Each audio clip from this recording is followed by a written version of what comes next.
tal, Camila? ¿Cómo estás? Muy bien. A ver, muchachos, vamos a empezar. Ujú. Hay un material de teoría en el intranet, ¿no? Siempre es bueno que revisen, chicos. Materia adicional, ¿no? Es mucho más completa a la que presentamos, ¿no? En la PPT, porque entenderán, ¿no? Que la PPT es un resumen, ¿no? Frente a este ciclo que tenemos. Muy bien. Hemos hecho también, por ejemplo, hola Baltasar, ¿cómo estás? Muy buenos días. Hola nuevamente Camila, ¿cómo estás? Buenos días. ¿Qué tal Santos? Por ahí vi tu mano. Ujú. Muy bien. A ver. Muy bien, empecemos chicos. Miren, tenemos una serie de temas el día de hoy. Vamos a trabajar la segunda parte de la Edad Media. ¿M? Y justamente trabajaremos el día de hoy, chicos, el Imperio Bizantino. ¿No? Vamos a ver por aquí, el Imperio Carolingio. ¿No? El bizantino ya lo trabajamos. Ujú. El tema de feudalismo, las cruzadas, renacimiento urbano comercial y baja Edad Media. Entonces, es una gran cantidad de temas. Es una gran cantidad de temas. Veamos. Vamos a empezar primero con el Imperio Carolingio, un imperio que se va a desarrollar entre el año 800 y el año 843. Si se dan cuenta, es un imperio bastante corto. ¿Mm? La duración de este imperio, chicos, es cortísimo. No es un imperio que va a terminar trascendiendo muchos años. Es un imperio corto. En duración no llega ni siquiera a medio siglo, si te das cuenta, ¿no? Viendo la cronología. Pero lo que sí debemos nosotros tomar en cuenta aquí viene a ser lo siguiente. Primero, ¿dónde se ubicó este imperio? Su ubicación inicial se encuentra en las antiguas Galias. Profe, ¿Galias? ¿Qué cosa es eso, profe? Las Galias, muchachos, es lo que hoy llamamos como Francia. Recuerden que en la época romana a este territorio se le llamaba Galias. ¿Ya? Espero que no te olvides esto. Muy bien, miren por aquí. Si hablamos de su expansión, la expansión del imperio abarca ciertos territorios. Por ejemplo, ¿no? Eh, los carolingios lograron abarcar territorios, por ejemplo, de Suiza, ¿no? También territorios de Holanda, los Países Bajos, ¿no? Territorios también de Alemania, Austria e incluso la zona norte, incluso chicos, la zona norte de, en territorio de Italia. Miren todo esto, la zona norte de Italia. ¿M? Pero eso fue en su máxima expansión con el tiempo.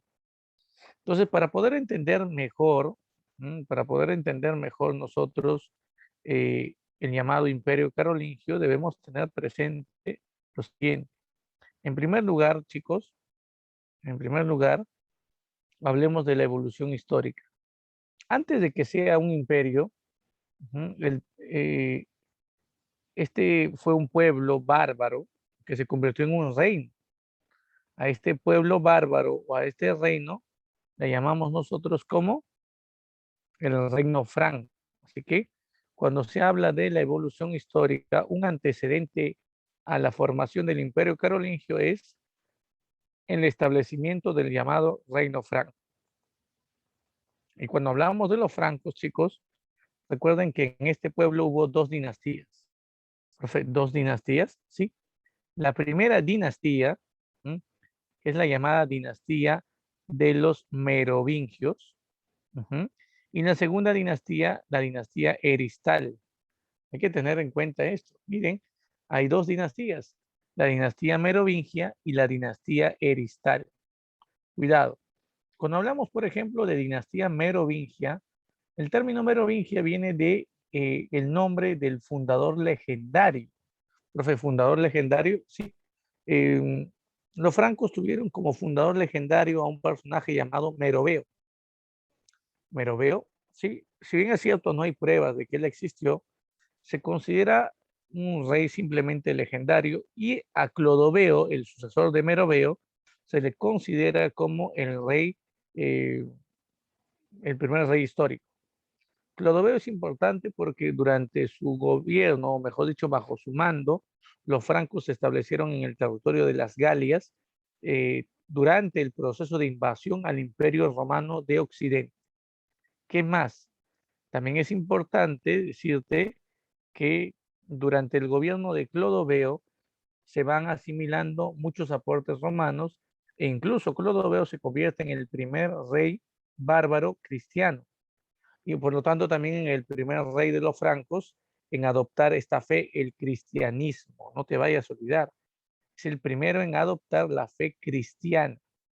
¿Mm? Ahora, tras la muerte de Clodoveo, asumió el gobierno otro personaje llamado Dagoberto.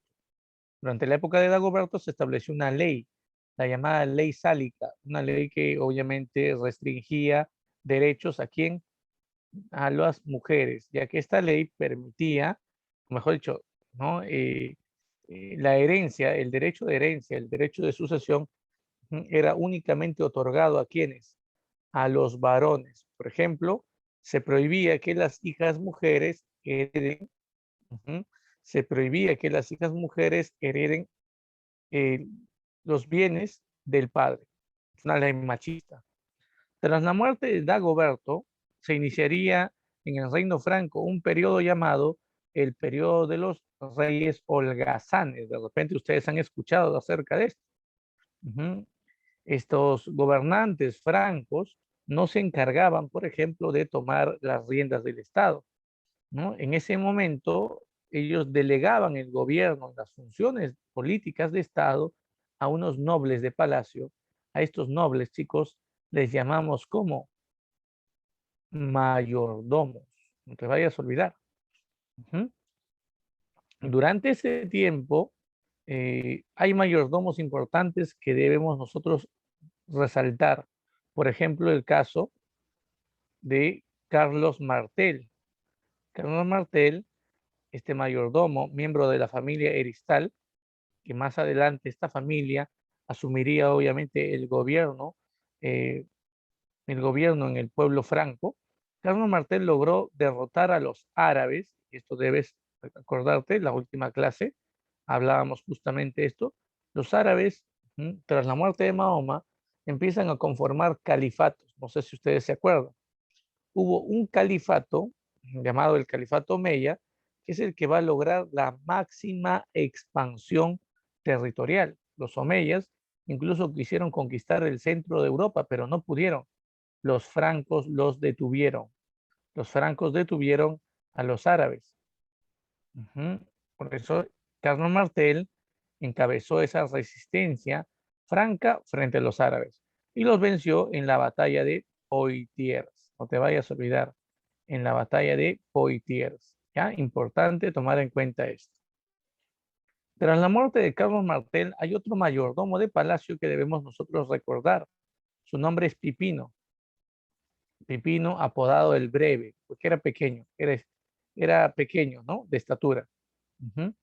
Y Pipino el Breve va a tratar de apoyar a la Iglesia Católica. La Iglesia se veía amenazada por otro pueblo, el pueblo de los lombardos, chicos. Los lombardos tenían amenazados a la Iglesia. Ujú. La Iglesia, la Iglesia, chicos, en ese tiempo va a pedir apoyo al reino franco, pero el rey franco de ese tiempo no va a brindarle el apoyo a la Iglesia. ¿Por qué? Porque el rey era un holgazán. Es más, su nombre es importante, Childerico III, aquí lo pongo. Él es el último holgazán. Mientras él no cumplía las funciones de Estado, su mayordomo de palacio, este noble llamado Pipino el Breve, es el encargado, en verdad, de gobernar. Y este Pipino el Breve, este personaje, Pipino el Breve, es el que va a ayudar a la iglesia, el que va a enfrentar a los lombardos, los va a terminar expulsando, sí, él va a expulsar a los lombardos, ujú, y así eh, incluso entregaría todos estos territorios del norte de Italia a manos de la iglesia. Recuerden, estos territorios del norte de Italia, ujú, van a recibir hasta el día de hoy el nombre de este pueblo. Como el pueblo que vivía ahí se llamaban lombardos, este lugar se llamaba Lombardía. Ujú. Y todo ese territorio, eh, Pipino el Breve se lo va a entregar a la iglesia en una especie de obsequio. La iglesia contenta, la iglesia contenta, ¿no?, por recibir esto, la iglesia va a terminar agradeciendo a Pipino el Breve la entrega de estos territorios años después, cuando destronan a Childerico III y un poco más adelante terminaron nombrando a Pipino el Breve como rey. Y así fue como uno de los mayordomos de palacio, en este caso Pipino el Breve, así fue como Pipino el Breve llegó a ser rey. Y así fue como la familia Eristal asumió el trono. Tras la muerte de Pipino el Breve, el reino fue heredado por dos de sus hijos. El reino se divide entre Carlos el mayor, Carlomán el mayor y Carlos el menor de sus hijos. Lamentablemente, al poco tiempo ocurrido esto, el hijo mayor, Carlomán, enferma gravemente y fallece. Es así como el hijo menor, Carlos, se hace totalmente del poder, proclamándose rey y autodenominándose como Carlomagno, ¿no? Así se va a llamar, Carlomagno, chicos. Entonces, importante tener en cuenta eso. Y bueno, tú debes saber que Carlomagno fundó el imperio, ¿verdad? Tenemos aquí la primera pregunta, ¿no? A ver, me van a enviar sus respuestas, chicos. Dice, la siguiente imagen se relaciona con el imperio carolingio. Observándola, podemos señalar que en ella se representa a ver, ¿qué cosa se representa en esta imagen? Es un grabado, ¿no?, de la época de la Edad Media. Miren, ahí está. ¿Te das cuenta? Aparece en medio Carlomagno, este con barbita. Ese es Carlomagno. Y miren, ¿de quién está rodeado? Profe, parecen algunos monjes. Ahí yo lo veo con corte de monjes, profe. Sí, tienen unos libros, algo así, en sus manos. Ya, muy bien. Entonces, en base a eso, obviamente tú ya puedes deducir algo, ¿no? Muy bien. Espero que coloques ahí tu respuesta. Muy bien, excelente, tan rápido. Muy bien, muy bien, muy bien. Ya, vamos a seguir esperando a los demás. Muy bien, Urco, ¿cómo estás? Buenos días. Por ahí, Camila, muy bien, gracias por tu respuesta. Está, muy bien, veamos. Aquí está. Hablando ya del Imperio Carolingio, el imperio dura 43 años, como te había dicho. Carlomagno es el fundador de este imperio. Recuerden que Carlomagno asume el gobierno como emperador, asume el gobierno como emperador cuando el Papa León III lo termina coronando como gobernante, como emperador. Él ya era rey. Muy bien, Felipe, gracias por tu respuesta. Él era rey, chicos, pero em, el Papa va a terminar coronándolo como emperador. Pero hay una diferencia entre rey y emperador, por supuesto. El emperador es algo así como el rey de reyes, ¿no? O sea, es aquel personaje que va a terminar eh, asumiendo un cargo divino incluso. Durante su gobierno, Carlomagno tiene un objetivo: reconstruir el imperio romano de Occidente. O sea, aquel imperio que había sido devastado, aquel imperio que había sido totalmente destruido por las invasiones bárbaras. La tarea de Carlomagno justamente es reconstruir este imperio. Pero fue una pregunta, para reconstruir este imperio, ¿qué es lo que tiene que hacer? Para reconstruir este imperio, chicos, él tiene que derrotar a los pueblos bárbaros. Muy bien, Noemí, gracias por tu respuesta. Derrotar a los pueblos bárbaros que se habían establecido en Europa Occidental. Y por eso es que durante su gobierno se lanza campañas militares y se termina conquistando, por ejemplo, ¿a quiénes? A los lombardos. ¿Qué, profe? ¿Nuevamente volvieron? Sí, volvieron nuevamente a presionar a la iglesia y el Papa, ¿no? El Papa de turno pide apoyo. Adriano III, Adriano I se llamaba, solicita apoyo a Carlomagno. Y Carlomagno defiende a la iglesia igual que lo hizo su padre y acaba con la amenaza de los lombardos en la batalla de Padua. ¿Qué más? También conquista a los sajones, aunque hay que recordar que la conquista a Sajonia fue una conquista muy lenta, chicos, ¿sabes? Se tomó mucho tiempo para conquistar a los sajones. Los sajones se ubican en la zona norte de Alemania, un pueblo pagano. Era un pueblo que adoraba, por ejemplo, a las fuerzas de la naturaleza, eran panteístas y adoraban también, por ejemplo, al pino. El pino, este árbol, era adorado por ellos.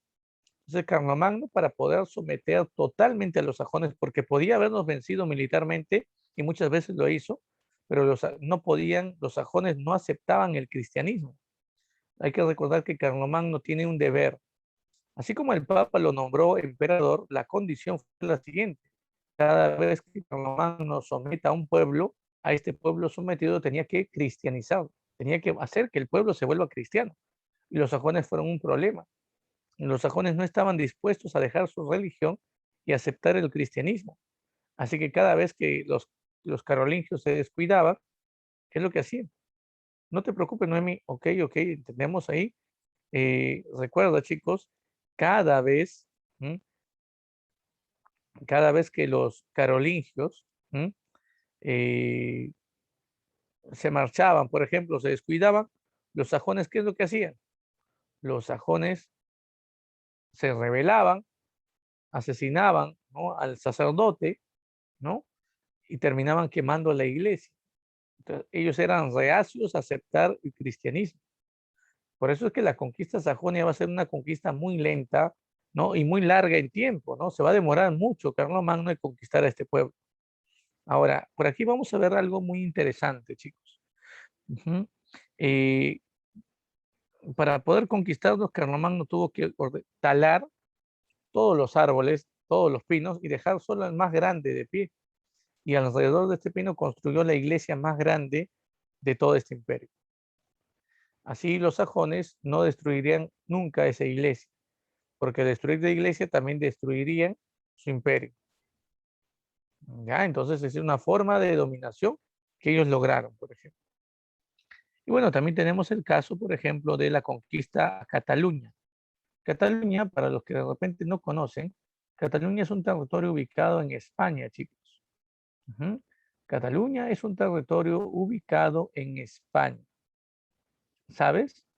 Em, para poder lograr, bueno, en verdad Carlomagno quería conquistar todo el territorio de España, todo el territorio de España, sí, quería conquistar todo el territorio de España, ya que España estaba dominada por los árabes en ese tiempo.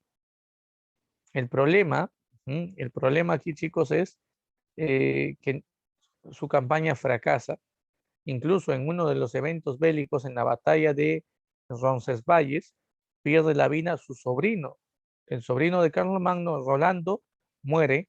Él quiere vengar la muerte de su sobrino, quiere terminar la conquista a España, pero no lo logra. A lo mucho lo que logró este personaje es conquistar la zona de Cataluña. Es el único territorio, por lo tanto, de España, es el único territorio de España que fue cristiano. No te vayas a olvidar de esto. ¿Ya está? Además, otra de las cosas que Carlomagno realizó durante su gobierno fue, chicos, justamente el dividir su imperio. Él sabía que el imperio carolingio, que se había expandido fuertemente, ujú, era un imperio que, por ejemplo, era un imperio, chicos, que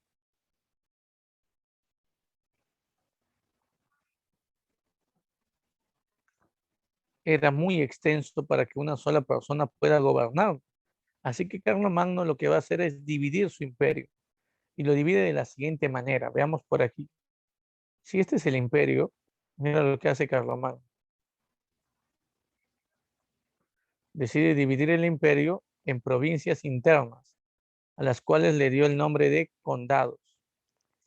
También creó provincias externas, a las que denominó como marcas. Miren, aquí están provincias externas a las que llamó marcas. Ujú. Y también tenemos el caso, chicos, de los condados. Pregunta, pregunta, por favor, pregunta. Ujú. ¿Qué son los condados? Aquí te pongo, por ejemplo, te estoy sombreando dos áreas, esos son los condados. Profe, entonces, ¿qué son los condados? Los condados, chicos, se entienden como, los condados se entienden como la unión de provincias internas, o sea, condados, y de provincias externas, o sea, las marcas. La unión de condados y marcas forman los ducados. El condado está bajo el gobierno de un conde, la marca está bajo el gobierno de un marqués y el ducado está bajo el gobierno de un duque. Así es como se terminaba dividiendo el imperio. Recuerden que a estos funcionarios encargados de la administración de pequeños territorios dentro del imperio se les llama así Bashi Dominici. El conde, el duque, el marqués son los llamados Bashi Dominici. Los Bashi Dominici. Pero cuidado, miren, vamos a ver por aquí. Cuidado, así como tenemos a los Bashi Dominici, también tenemos a los Mishi Dominici. A ver, dime, ¿quién se acuerda qué función tenían los Mishi Dominici en el Imperio Carolingio? Esto es un punto que es muy importante, ¿no? Y que espero que tú te hayas acordado. ¿Qué función tienen los Mishi Dominici, chicos? A ver, dime, ¿cuál es su función? A ver, a ver, a ver, ¿cuál es su función?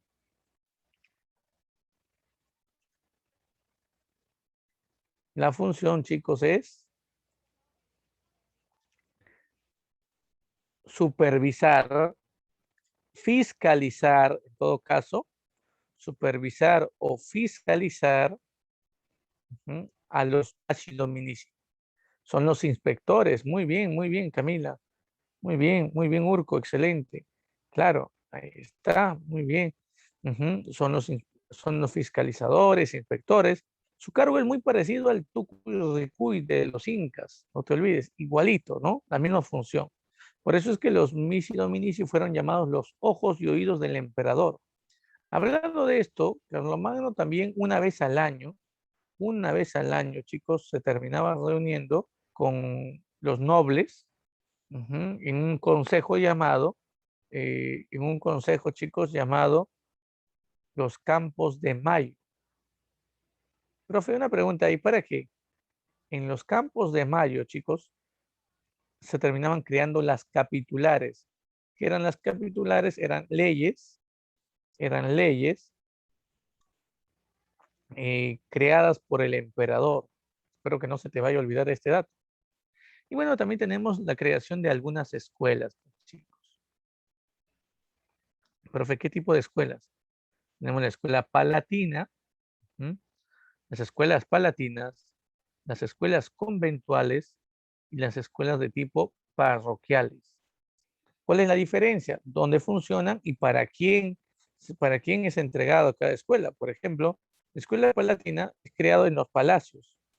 Por eso es que este tipo de escuela es a favor de quién? De la nobleza.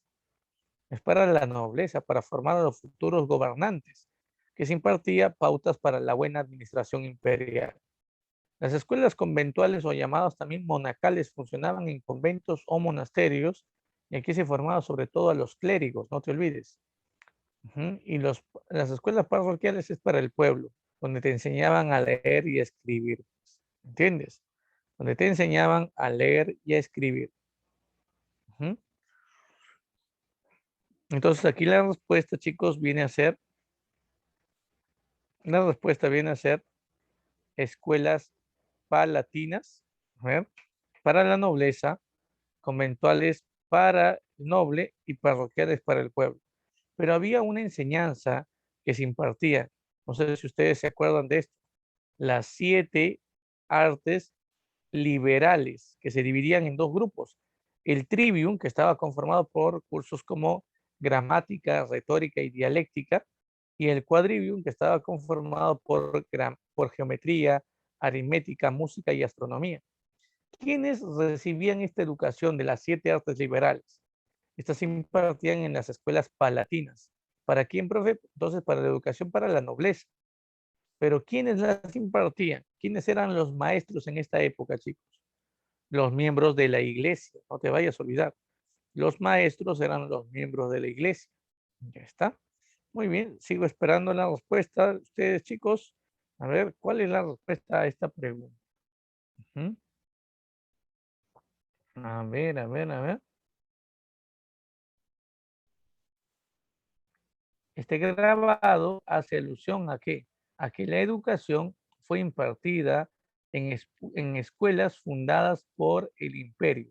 ¿Cómo nos damos cuenta? Miren, Carlomagno colocando la mano sobre cada uno de estos clérigos, prácticamente dándole la autorización de la enseñanza dentro de su imperio. Así es. Recuerden, los que monopolizaban la educación eran los miembros de la iglesia, los clérigos, pero el emperador era quien les daba la autorización para poder enseñar. Por eso es que Carlomagno fundaba escuelas y recién ahí se designaba quiénes iban a ser los maestros. Ujú. Ya está. Ahora, profe, ¿por qué no puede ser la A, no? ¿Por qué no puede ser la A, que es de repente un punto que es bastante cercano también?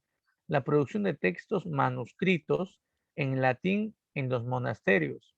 Bueno, lo que pasa es que no nos muestra, la imagen no nos muestra o no nos hace intuir que sea necesariamente latín, ¿me entiendes? Y menos en un monasterio porque no se ve, no se ve en la imagen, ¿no? Un símbolo en la construcción que represente un monasterio. ¿M? Entonces, por eso la A se escapa, ¿no? Se va alejando, ¿no? Como respuesta. Así es. Y, profe, en la C, si Carlomagno estuviera, ¿no? En un acto a través del cual el Papa lo estuviera coronando, por ejemplo, ahí sería la C, ¿no? En esa imagen. Así es. Y, profe, no puede ser la D, no, porque si bien es cierto, las universidades se van a crear, se van a fundar en la Baja Edad Media. Si bien es cierto esto ocurre, chicos, las universidades se fundan en la Baja Edad Media, aquí hay algo que debemos tomar en cuenta. El imperio carolingio se desarrolla en la Alta Edad Media, no en la Baja Edad Media. ¿Ya? Hay que tomar en cuenta esto. Listo. Muy bien. Ahora tenemos por aquí otra pregunta más. Chicos, ¿qué pasó? No los veo. ¿Dónde están? ¿Ah? No los veo. ¿Qué pasó con las cámaras? Todas desviadas. A ver. Muy bien. No se vayan a dormir, muchachos. Ah, atentos por ahí. Veamos por aquí, miren. La pregunta 2 nos dice, el Imperio Carolingio es una alianza entre el Reino Franco, dirigido por Carlomagno, y la Iglesia Cristiana, con el objetivo de restablecer el Imperio Romano Occidental, lo cual generaría, vamos a ver qué respuesta le das a esto. A ver, ¿qué terminaría generando esto, chicos? Bueno, mientras vas mandándome tu respuesta, mientras me vas enviando tu respuesta, vamos a continuar. ¿Qué es lo que pasa en el imperio? Muy bien, Camila, gracias.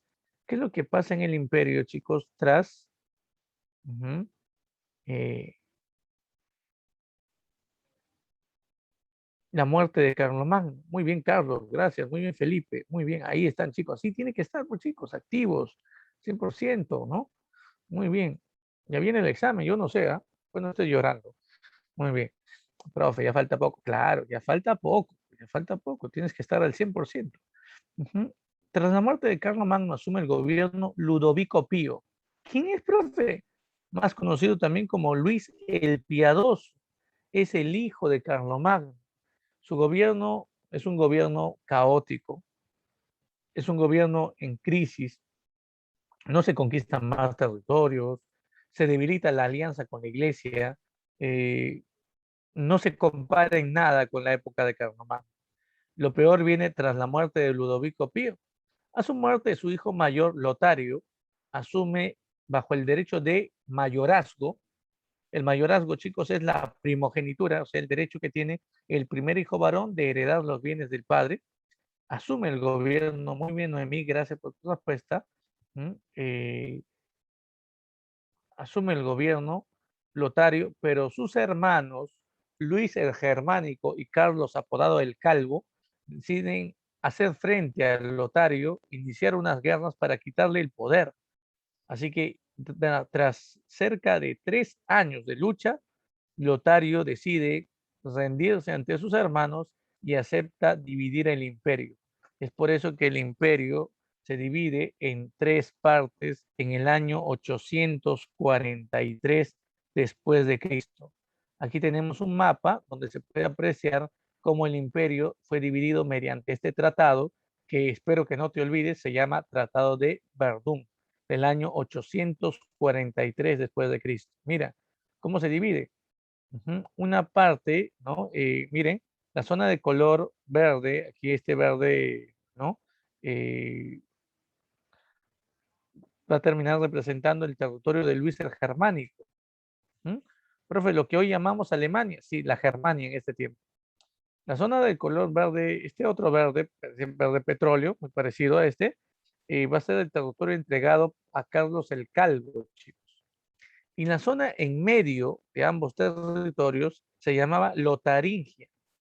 Y el territorio de Lotaringia va a ser entregado a quién? A otro al otro de sus hermanos, Lotario. Además de la zona central de Francia y Alemania, el norte de Italia también conformaba parte de Lotaringia. Ya no te vayas a olvidar de esto. Muy bien, ahora sí. Muy bien, esperé demasiado, chicos. Vamos, ¿por qué no envían sus respuestas? Urco, ¿dónde estás? A ver, Urco siempre enviaba sus respuestas. ¿Qué ha pasado con Urco? A ver. ¿Se está relajando? No creo, ¿ah? Vamos, Urco. ¿Cuál es tu respuesta? La mayoría ha elegido la C. A ver, lo cual generaría un gobierno unificado, ya, bajo el mando de un solo líder y una sola religión. Claro, ese era justamente el objetivo, ese era justamente el objetivo, chicos, de la alianza entre la iglesia y el imperio. Formar un gobierno unificado, bajo un solo líder y bajo una sola religión. En este caso, la religión cristiana. No es la católica, ¿por qué? Porque la iglesia católica recién surge en el siglo IX con el cisma, en el siglo XI, disculpen, con el cisma que se da dentro del Imperio Bizantino. ¿Te acuerdas ese cisma? Donde se crea una iglesia católica y una iglesia ortodoxa. Eso ya lo hemos visto dentro del Imperio Bizantino. ¿Ya? Ahora sí, ¿no? Muy bien, ahora sí, claro, muy bien. Sigamos, sigamos, sigamos. Vamos ahora con la pregunta número 3. Otro tema, chicos, feudalismo, el tema más preguntado, ¿no? En exámenes. Claro.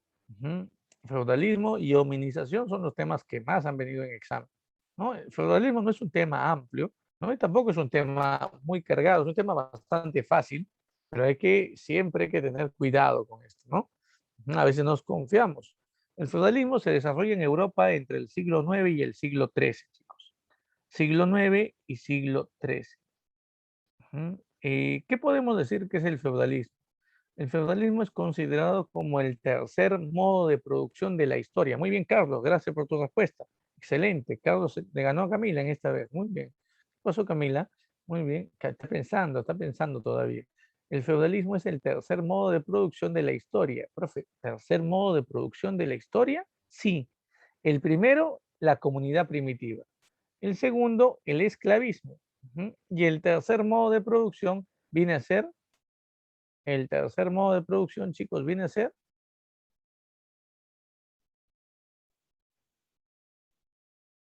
oye, ya hemos visto, pues el feudalismo. El feudalismo es el tercer modo de producción. Profe, no entiendo esto de los modos de producción. La historia está dividida de dos formas. Cristóbal Keller divide la historia en edades, ¿te acuerdas? Dice que cuando se inventa la escritura empieza la historia. De ahí viene edad antigua, edad media, edad moderna y edad contemporánea. Pero Carlos Marx y Federico Engels también dividen la historia en modos de producción, que son formas económicas y sociales de producción. Comunidad primitiva, primera etapa. Esclavismo, segundo modo de producción. Feudalismo, tercer modo de producción. Y el cuarto modo de producción es el capitalismo. Entonces, en la época del feudalismo, en este modo de producción, una persona se volvía más poderosa, muy bien Urco, gracias por tu respuesta, Muy bien. Recuerden, chicos, una persona se volvía mucho más poderosa mientras más feudos tuviese bajo su control.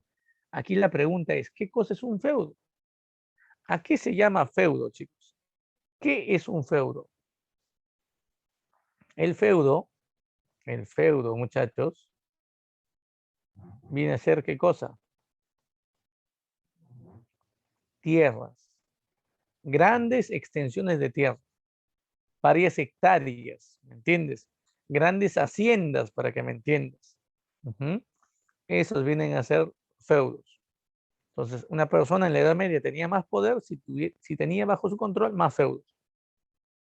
Pero de nada le servía tener grandes extensiones de feudo si no producía estos feudos. Muy bien, Felipe, gracias. Pues, si no producía, claro, o sea, si no desarrollaba qué cosa, agricultura. Espero que me entiendas esto, ¿ah? Si él no desarrollaba agricultura, ¿m? Entonces de nada servían los feudos. Por lo tanto, necesitaba qué cosa, gente que trabaje cultivando trigo y otros alimentos. Necesitaba campesinos. ¿Cómo se van a llamar estos campesinos explotados? Muy bien, Camila, gracias por tu respuesta. ¿Cómo se van a llamar estos campesinos? Muy bien, Pando, gracias por la respuesta. ¿Cómo se van a llamar estos campesinos explotados por los señores feudales? A ellos se les va a llamar siervos, chicos, o siervos de la gleba, no te vayas a olvidar. Entonces, una vez que ya entendemos esto, la pregunta es, ¿cómo surge el feudalismo? ¿Cuáles son las causas? Y aquí está. El feudalismo, chicos, se origina por la desintegración del Imperio Carolingio. ¿Te acuerdas cómo se llama el tratado a través del cual el Imperio Carolingio se desintegra? A ver, a ver si has estado atento. A ver si has estado atento, chicos. Muy bien, Pando, excelente. Tratado de Verdún. El Tratado de Verdún dividió el imperio en tres partes, ¿te acuerdas? Entre los hijos de Ludovico Pío, o sea, los nietos de Carlomagno. Cuando se divide el imperio carolingio, se debilita el poder de quién? El poder de los reyes, el poder central, el poder en manos de los monarcas o emperadores está debilitado. ¿Y sabes quiénes aprovechan en ese momento para ganar poder? Para apropiarse de territorios dentro del imperio carolingio, ellos, mira, los condes, los duques y los marqueses. El conde, ¿qué va a hacer? Se va a apropiar del condado. El marqués, ¿qué es lo que va a hacer? Se va a apropiar de la marca. Uh-huh. Y el duque, profe, se va a apropiar del ducado. ¿Y en qué se van a convertir el condado, la marca y el ducado? ¿En qué se van a convertir? En feudos. Por lo tanto, si la marca, el condado y el ducado se convierten en feudos, el conde, el duque y el marqués, ¿en qué se convierten? En señores feudales, ¿me entiendes? Espero que no te vayas a olvidar de esto. ¿Ya? Los señores feudales vienen a ser nobles, poseedores de grandes extensiones de tierra. Ejemplo de señores feudales. Ejemplo. ¿Mm? Tenemos, por ejemplo, ¿a quiénes? Tenemos al duque, al conde, al marqués, por ejemplo, ¿no? Al rey, el príncipe, el varón, son señores feudales. Hay varios cargos, varios títulos. Ujú. Muy bien, Camila, gracias por la respuesta. ¿Qué? ¿Has cambiado? Ah, ya, ok, ok, muy bien. Ujú. Y la otra causa, ¿cuál es? La segunda oleada de invasiones bárbaras. Profe, ¿por qué usted pone segunda oleada de invasiones bárbaras? En el siglo IX se inician nuevamente invasiones bárbaras a Europa. Recuerden que el término bárbaro es extranjero. ¿Qué pueblos son los que ahora invaden? La primera oleada fue en el siglo III, IV y V. ¿Te acuerdas al Imperio Romano? Fueron visigodos, ostrogodos, érulos, burgundios, vándalos. Ahora no, ahora tenemos a normandos, tenemos a magiares, tenemos a sarracenos, por ejemplo. Profe, ¿quiénes son los normandos? Los normandos son los que comúnmente llamamos vikingos. Los magiares son los húngaros. Los normandos invaden de la zona norte de Europa hacia el centro de Europa. Los magiares invaden de la zona oriental o al este de Europa. ¿Mm? Y los sarracenos, que son musulmanes, invaden desde el África, Europa Central.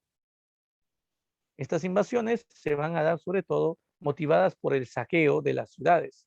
Estos bárbaros van a terminar matando a las personas en las ciudades, van a terminar secuestrando niños para convertirlos en esclavos, van a terminar saqueando las ciudades y después queman, destruyen todo.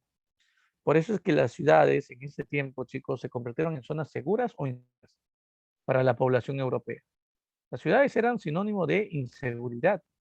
Es por eso que las personas van a dejar de vivir en las ciudades y van a tratar de ahora de cambiar de forma de vida y van a llevar a cabo una vida en el campo. ¿Me entiendes? Entonces se cambia la vida urbana por una vida rural. No te vayas a olvidar de esto. Profe, una preguntita. ¿Y estos habitantes de las ciudades que van a abandonar sus ciudades escapando de los bárbaros, ahora van a vivir en el campo? Pero, profe, una pregunta. ¿El campo no era parte del feudo? Sí, el campo, chicos, es parte del feudo. Por lo tanto, para que estos pobladores de las ciudades puedan vivir dentro de los feudos, ¿a quién tienen que pedirle permiso? ¿A quién tienen que pedir la autorización? Al señor feudal. Ellos le van a decir, por favor, señor feudal, necesitamos protección de parte suya. Necesitamos vivir dentro, necesitamos vivir dentro de su feudo. Los bárbaros destruyen nuestras ciudades, matan a nuestra gente, se llevan a nuestros niños. Y el señor feudal les va a permitir vivir dentro de su feudo, pero con una condición, que ellos se conviertan en sus siervos, es decir, que trabajen a favor del señor feudal de forma gratuita, ¿no? Hasta el fin de sus días. Espero que no se te olvide este dato, ¿ya? Espero que no se te olvide este dato. Muy bien, chicos, miren por aquí, miren, importante este punto, mira, elementos del feudalismo. ¿Qué es esto? Esto es un feudo, chicos. Ese es un feudo. La imagen recrea un feudo. Y te hago una pregunta, ¿qué cosa será esto? ¿Qué será esto? Dime. Esto es un castillo, chicos. La pregunta es, ¿quién vive en el castillo? En el castillo vive el señor feudal o los señores feudales. Recuerda, los señores feudales nunca van a pie. El señor feudal va siempre a caballo. No te vayas a olvidar. Aquí están. Pueden ser reyes, príncipes, duques, marqueses, varones, recuerda. Son nobles. Ujú. Ahí está. Ojo, todos los señores feudales son caballeros. ¿Ya? Ojo. Muy bien. Y si el señor feudal vive en el castillo, yo te hago una pregunta. ¿Qué cosa será esto? ¿Qué será esto? A ver, vamos a acercar un poco la imagen. ¿Qué será esto? La iglesia, muy bien. En todo feudo existe un convento, un monasterio, una iglesia, una capilla. Ahí están los sacerdotes. Profe, o sea que en todo feudo hay una iglesia. Acuérdate bien, la institución más poderosa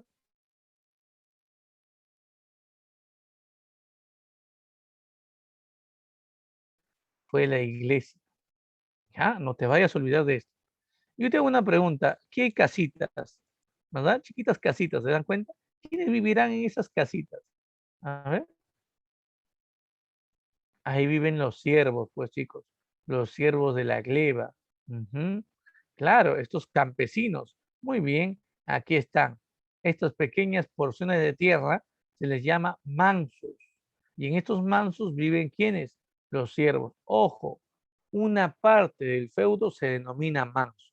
Otras zonas del feudo se llaman reserva. Y aquí hay que encontrar una diferencia en lo que es la reserva de lo que es el manso. Aquí se llama la reserva. La reserva es aquella tierra reservada para beneficio exclusivo del señor feudal. Nadie, chicos, puede vivir en una tierra de reserva. Los siervos tienen que trabajar la reserva y todo lo que se obtenga de la reserva, todos los cultivos obtenidos ahí, son para beneficio de quién? Del señor feudal.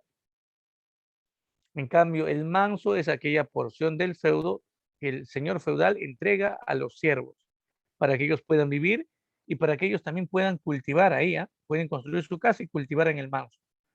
Pero fue una pregunta, ¿el manso es propiedad del siervo? Entonces no, es propiedad del señor feudal porque forma parte del feudo. Solo que el señor feudal lo entrega los mansos a los siervos en calidad de usufructo, es decir, para que hagan uso de los frutos producidos en este lugar. Entonces, importante tener en cuenta este punto. Ya está, aclaremos esto. Y miren, justamente aquí tengo yo un par de imágenes sobre los mansos. Mira, aquí está. Tenemos aquí dos imágenes sobre los siervos que viven en los mansos. ¿Me puedes decir en la primera imagen qué están haciendo estos siervos? Aquí. ¿Qué están haciendo, chicos? Profe, aquí yo veo, están criando animales. No, no, no, no. Mira, aquí está el arado. Están labrando la tierra. Es el trabajo de que están a punto de sembrar, ¿no? Labrar la tierra para poder después depositar semillas. Cultivar, cultivo. Y aquí, ¿qué están haciendo? La cosecha. La actividad más importante en el feudalismo fue la agricultura. En segundo lugar estuvo la ganadería, no te vayas a olvidar.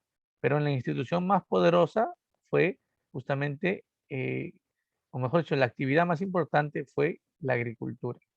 Ahora, quiero que también prestes atención a esto. ¿Qué será esto? Ah? ¿Qué será esto? Profe, un feudo más pequeño. No, no, no, no, no. Esto no es un feudo más pequeño. Es un territorio que está habitado por campesinos, pero es un territorio externo al feudo, no forma parte del feudo. ¿Cómo se llama? Villa. En las villas, ¿quiénes viven? Villanos. Las villas son aldeas, por lo tanto, a los habitantes se les llama villanos. Los villanos son campesinos libres, no dominados por el señor feudal. Ellos no son dominados por el señor feudal, chicos. Pero aquí hay algo que debemos tomar en cuenta. Muchas veces la falta de acceso al agua, muchas veces también, ¿no? La tierra, que no era una tierra fértil donde ellos vivían, hacía que la producción agrícola en las villas sea muy limitada. Y esto generaba que los villanos opten por qué, por cometer fechorías. Se escondían ahí en las viejas ciudades abandonadas, ¿no? Y esperaban que un noble, por ejemplo, no cruce por esa ciudad y lo emboscaban, pues chicos, ¿me entiendes? Ujú. Profe, ¿no? La delincuencia, claro, en el feudalismo también. Por eso es que el término villano después fue sinónimo de qué, de malhechor, ¿no? Delincuente, ¿me entiendes? Claro, porque a eso también se dedicaban. Muy bien. Ahora vamos a ver por aquí otro punto que es importante, ¿no? A ver, ¿cuál es la respuesta a esta pregunta? A ver, la número uno nos dice la fragmentación del poder que pasó en manos de los señores feudales. A ver, vamos a ver por aquí. Miren, ahí está un caballero. Y tenemos por aquí, oye, ojo, hablando de caballeros, ¿cómo se llama la ceremonia feudal a través del cual se nombraban caballeros? ¿Te acuerdas? Si un campesino, un siervo, por ejemplo, realiza sacada en beneficio del señor feudal o imagínate salvaba a la hija del señor feudal, ¿qué es lo que hacía el señor feudal? Lo nombraba caballero. A pesar que era del pueblo, lo ascendía noble. ¿Cómo se llama? Pando dice vasallaje. Carlos nos dice investidura. A ver, ¿cuál es la respuesta? ¿Vasallaje o investidura? Ninguna de las dos. Esa ceremonia a través del cual un siervo era nombrado caballero se llamaba así, espaldarazo, espaldarazo, homenaje tampoco. Ahora vamos a explicar qué es vasallaje, qué es investidura y qué es homenaje, ¿ya? Pero ¿qué es el espaldarazo? Les iba a poner justo una imagen de eso, pensé que lo iban a saber, ¿no? Mira, el rey está de pie, el siervo que ha hecho una acción destacada está de rodillas, el señor feudal, ¿qué es lo que hace? Coge su espada, lo coloca en el hombro derecho y le dice, yo, ¿no? Jimmy Laureano, el duque del Agustino, te nombro a ti, ¿no? Por ejemplo, Carlos, como Cid Carlos, o sea, caballero, caballero Carlos. Ya no eres del pueblo, eres de la nobleza. eres un caballero. Y mientras digo esto, voy subiendo la espada por encima de la cabeza de él, del hombro derecho, lo paso al hombro izquierdo. Eso se llama espaldarazo. Es una ceremonia feudal para nombrar caballeros. Si ves esa imagen con la espada en el hombro, ¿ya? Eso se llama espaldarazo. Ojo, por favor. ¿Ya? Esa es una forma. Luego también había otra forma de ser caballero. Profe, ¿cómo? De niño te volvías un paje. El paje es el criado, el que, por ejemplo, le llevaba las botas al señor feudal, el que ensillaba su caballo del señor feudal, ese era el paje, el criado. Y a medida que pasaba el tiempo, te convertías en escudero. A los 15 años más o menos ya eras escudero, llevabas preparación militar y acompañabas al señor feudal al campo de batalla. Y el escudero es el que protege al señor feudal. Si tú lograbas salvar, ¿no? Por ejemplo, de un atentado de muerte al señor feudal, inmediatamente te ascendían también a caballero. Bueno, si de repente no lograbas esto, pero eras un escudero fiel, ¿ya? Fiel, cuidado chicos, ¿ah? Un escudero fiel, ujú, ¿ya? Se ha perdido eso, ¿no? Muy bien. Y pasabas a ser ascendido a caballero. Esa es otra forma, ¿no? Mediante paje, escudero, caballero. Y la otra es simplemente haciendo una acción noble, así es. Por lo tanto, ¿se permitía la movilidad social, sí o no, chicos? Sí. ¿Qué es la movilidad social? Eres del pueblo, naces pobre, pero te vuelves noble. Sí, sí se permitía en la Edad Media. Claro. Ese es el ejemplo de los caballeros. Ahora, característica económica, te dije. ¿Cuál es la principal actividad económica? ¿Cuál fue la principal actividad económica aquí? La agricultura, ¿verdad? Esa es la principal actividad económica. Profe, una pregunta, ¿qué cosa es la autarquía? Era una norma económica en este tiempo. La autarquía significa, chicos, que eh, la autarquía significaba que cada feudo era independiente. Es decir, que cada feudo no era independiente económicamente. La autarquía significa que cada feudo tenía que abastecer a su población con los recursos que tenía. Es decir, no podía haber comercio entre un feudo y otro feudo. El comercio entre feudos estaba prohibido. ¿Por qué? Porque también habían diferentes monedas. En cada feudo había una moneda distinta. Al haber heterogeneidad monetaria, eso dificultaba el comercio. El señor feudal tiene el deber y la obligación de abastecer con los recursos que necesiten con los recursos que necesite su población. Por ejemplo, si en el feudo hay caballeros que recién han sido nombrados, estos caballeros que necesitan caballos, necesitan herraduras, necesitan metales para su armadura, para su espada. ¿Qué pasa si de repente no hay una mina en el feudo? Hace falta una mina para poder obtener, obviamente para poder obtener metales. Entonces, chicos, el señor feudal tiene que conquistar nuevos territorios donde existan minas, ¿me entiendes? Entonces, autarquía es independencia económica, no te vayas a olvidar. Como cada feudo era independiente económicamente, era difícil el trueque, el intercambio comercial entre un feudo y otro feudo. Eso es importante. En aspecto social habían tres estamentos. ¿Cuáles son estos tres estamentos? Tenemos estamentos, son grupos sociales, chicos. Tenemos los bellatores, que eran los nobles, los oratores, que eran los clérigos, los laboratores, que eran los campesinos. Ojo, si los bellatores son nobles, ¿cuántos tipos de nobles hay? Dos. ¿Cuáles son? El señor feudal y el vasallo, porque ambos son nobles. Ya, ahora vamos a hablar del vasallo, ¿de Y, profe, ¿y los oradores, los clérigos son de dos tipos también? Sí, alto clero y bajo clero. El alto clero está conformado por quién? Por el obispo, el cardenal y el arzobispo.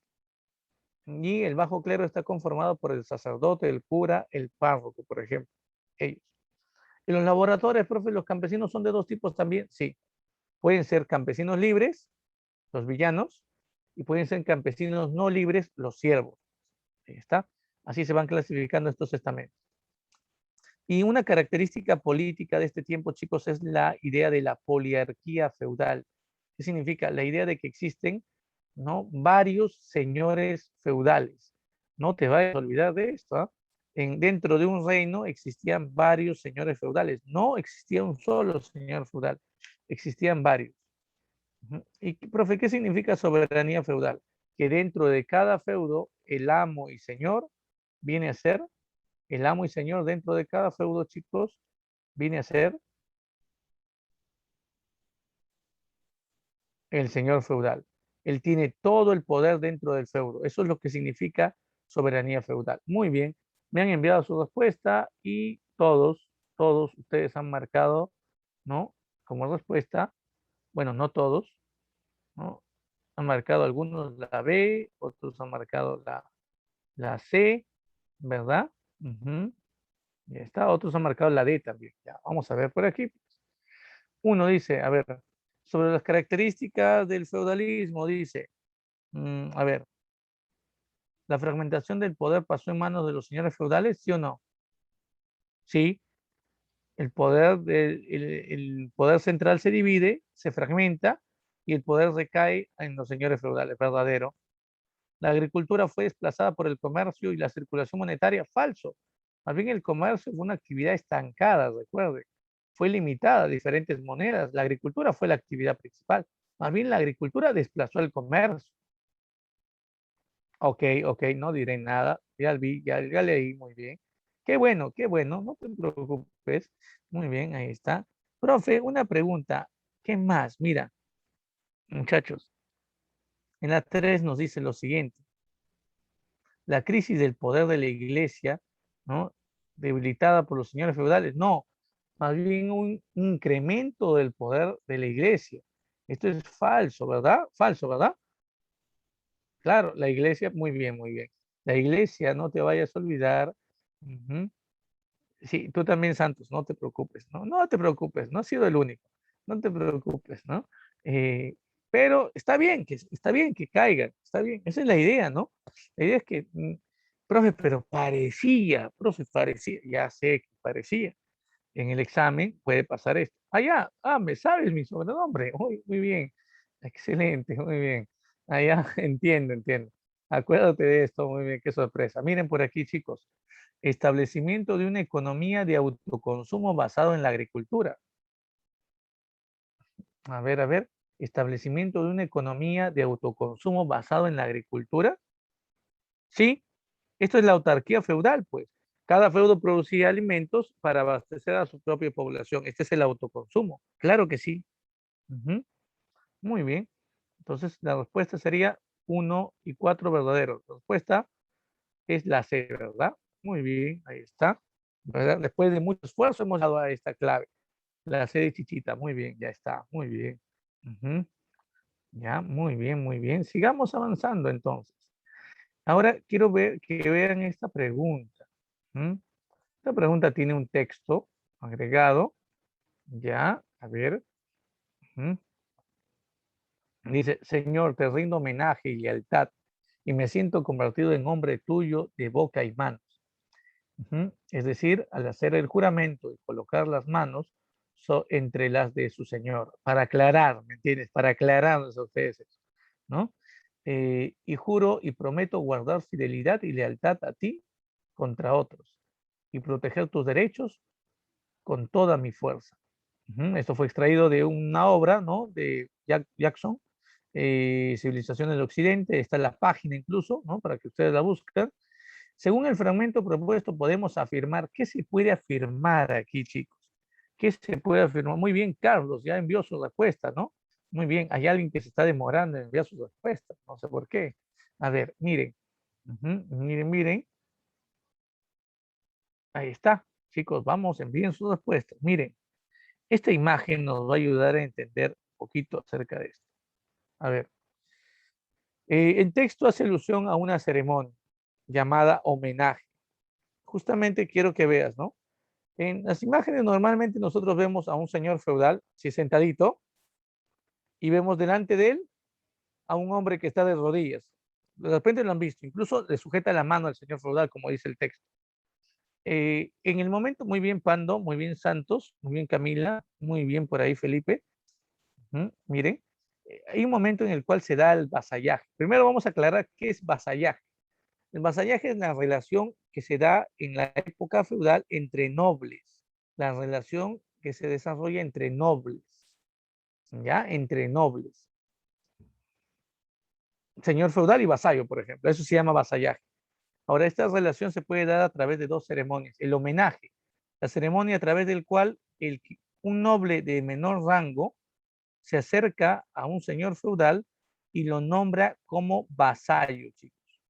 Lo va, mejor dicho, le va a rendir un juramento de fidelidad, como el que vimos en el texto, y se va a comprometer a brindarle apoyo económico, a brindarle apoyo militar. A eso se le va a conocer con el nombre de, a eso se le va a conocer con el nombre, chicos, de homenaje. ¿Quién rinde homenaje a quién? El vasallo rinde homenaje al señor feudal. No te olvides que el homenaje es un juramento de fidelidad. ¿Ya? Eso es. Ya está. Ahora, el señor feudal puede aceptarlo o puede en todo caso chotearlo. ¿Saben? Si lo acepta, ¿qué le entrega? Una espada, un terrón de tierra, un anillo de oro, o algún objeto que represente poder.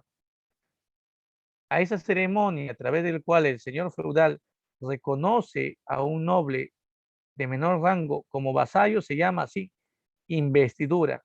Por lo tanto, ¿quién realiza el homenaje? El que quiere ser vasallo. ¿Quién realiza la investidura? El señor feudal reconociendo a un noble como su vasallo. Espero que no se te vaya a olvidar este dato. ¿Mm? Ya, ahora, ¿cuál es la obligación del vasallo con respecto a su señor feudal? Brindarle apoyo militar. ¿Qué más? Apoyo en consejo, ¿sí? Asesorarlo, brindarle apoyo económico también. ¿Y cuál es el deber de un señor feudal a favor de su vasallo?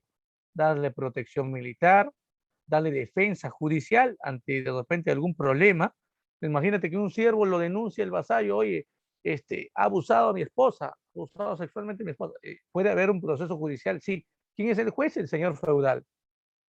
¿Por qué? Porque es soberano, recuerda, tiene todo el poder en el feudo. Y el señor feudal puede de repente administrar justicia a favor del vasallo frente a una acusación de un siervo, así como también le puede entregar alimentos, ¿no? Incluso hay algunos casos donde los señores feudales en el momento que reconocían a un noble como vasallo le entregaban una porción de feudo. También es válido, ¿eh? El señor feudal le entregaba una porción de feudo a estos vasallos. Espero que no se te vaya a olvidar este dato, ¿ya? Espero que no se te olvide esto. Ya está. Muy bien. Chicos,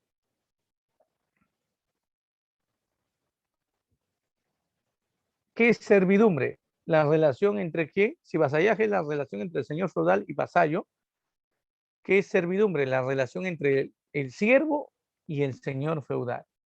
Pregunta, ¿cuál es el deber del señor feudal para con su siervo? Protegerlo. ¿Y cuál es el deber del siervo a favor del señor feudal? A ver, ¿cuál es el deber del siervo a favor del señor feudal? Serle fiel, ¿sí? Y además pagar impuestos. ¿Qué impuestos, por ejemplo, se terminaban pagando? ¿Mm?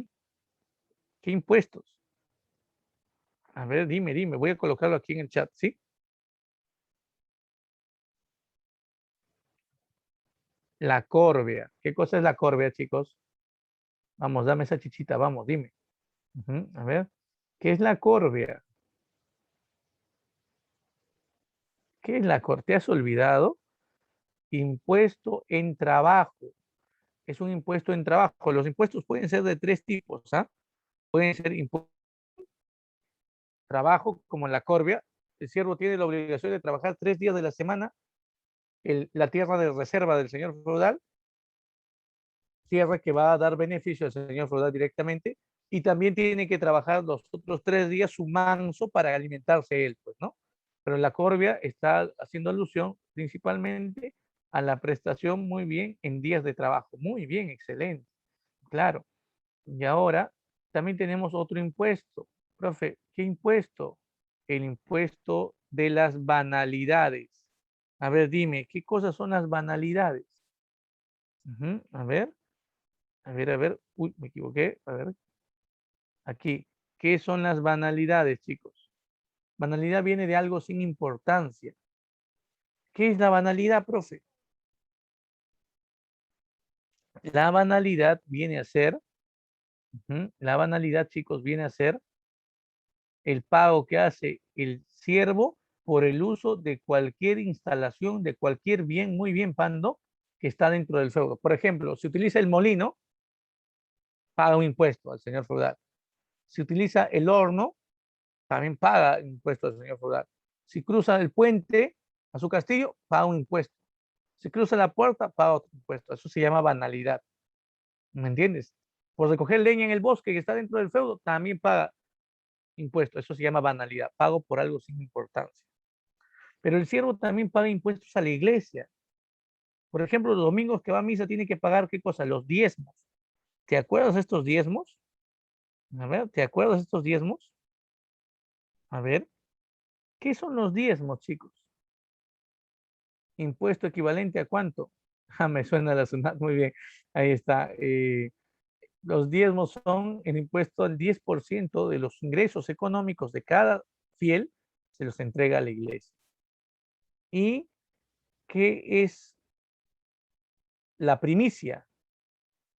Primeras cosechas al año, primeras crías de ganado, ambos, cualquiera de estos dos.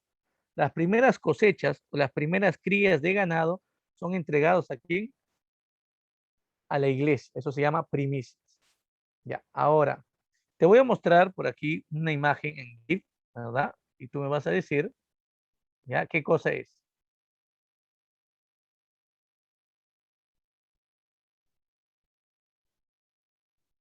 ¿Tienes idea? No, no tienes idea. Ya. Ah, muy bien, Pando. Pando conoce. La respuesta aquí, chicos, es la D. Muy bien a los que han respondido. En la ceremonia del homenaje, ¿no? Se hacía lectura un juramento de fidelidad. Profe, no, la verdad no conozco. Vamos a irnos por aquí.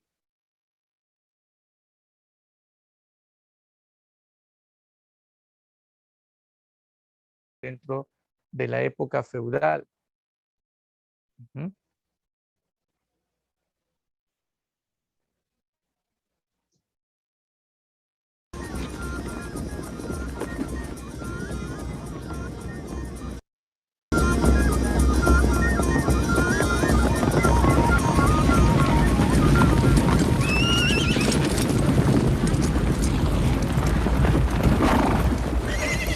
Vengo a reclamar mi derecho a la prima nocte.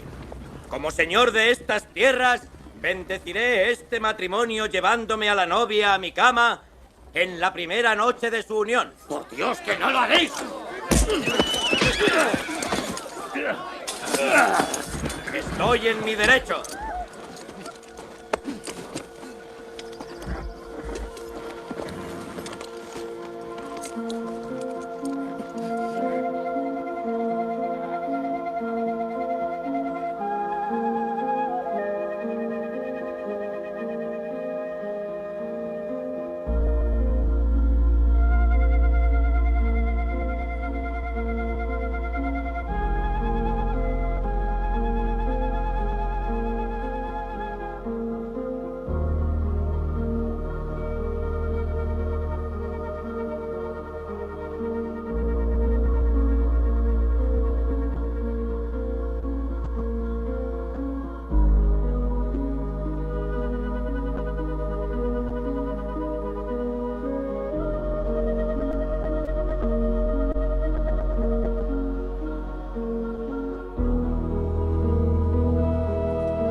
Bueno, volviendo a esto, justamente representa el derecho de la pernada, ¿no? La prima noctium, el video. Eso no es un impuesto, a pesar de que muchos denominan que es un impuesto, es un derecho, que no se aplicaba en toda Europa. Habían algunos reinos donde los reyes le daban este beneficio, este derecho a los señores feudales, un derecho que afectaba obviamente la vida íntima de los siervos. Ya, espero que no te olvides esto. No, eso es, creo que la mayoría conoce la película, ¿verdad? Deben haberlo visto incluso en algún momento. Ujú. Sí, ¿no? Muy bien, excelente. Está Corazón Valiente se denomina. Ya, muy bien. Vamos ahora a otra pregunta, la pregunta 5 que hace alusión a otro tema, el tema de las cruzadas. Cruzadas, sí. el tema de las cruzadas. Miren por aquí, dice, tenemos la pregunta, a ver si me envían sus respuestas. Las cruzadas van a desarrollarse entre el siglo XI y el siglo XIII. Siglo XI y el siglo XIII, chicos. Ahora, la pregunta sería la siguiente. ¿Qué fueron las cruzadas? ¿A qué se llamaron cruzadas? A ver, ¿a qué se llamó cruzadas?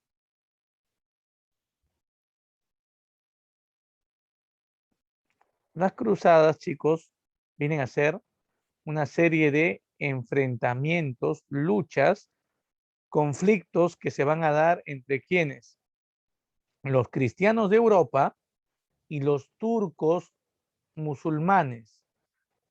A ver, ¿por qué se inicia todo esto? Los turcos, que habían sido esclavos de los árabes por mucho tiempo y habían adoptado la misma fe, se terminaron rebelando contra el dominio árabe, acabaron con el dominio de los árabes, crearon un imperio y cada vez iban expandiendo más sus dominios. La expansión del imperio turco hizo que tomaran el control de dos ciudades. Controlaron la ciudad de Jerusalén, Jerusalén, y controlaron esta otra ciudad, Constantinopla.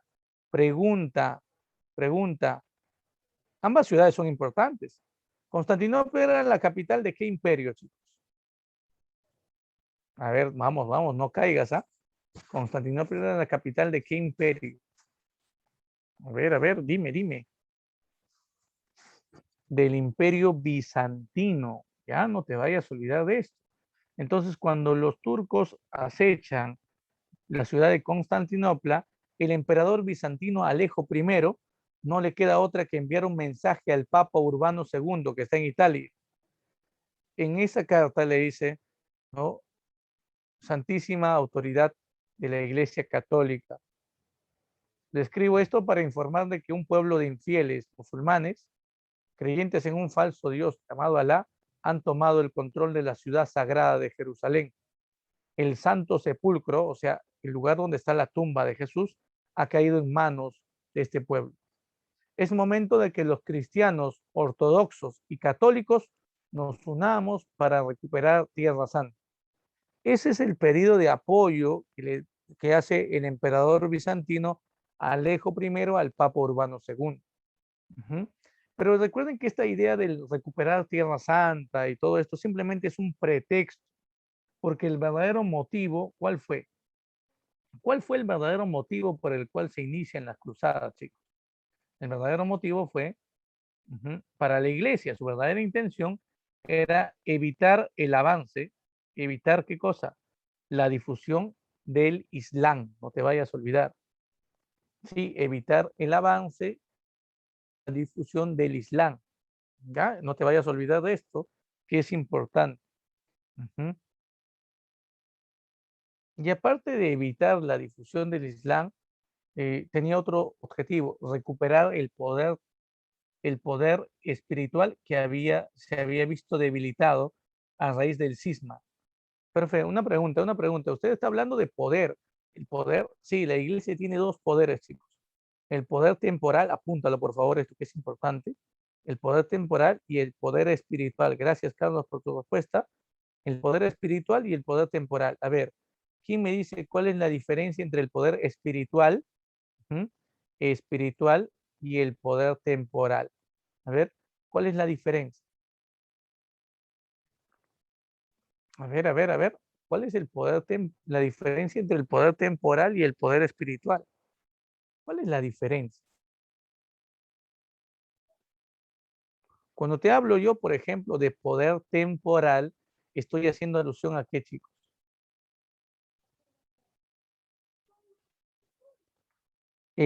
Temporal en lo político, no. Ninguno de estos es un poder político. El temporal es un poder económico. Por ejemplo, el cobro de diezmos, el cobro de primicias, ¿entiendes? Eso está relacionado al poder temporal. Las tierras que tiene la iglesia, los estados pontificios, los feudos de la iglesia, también están relacionados al poder temporal. Profe, una pregunta.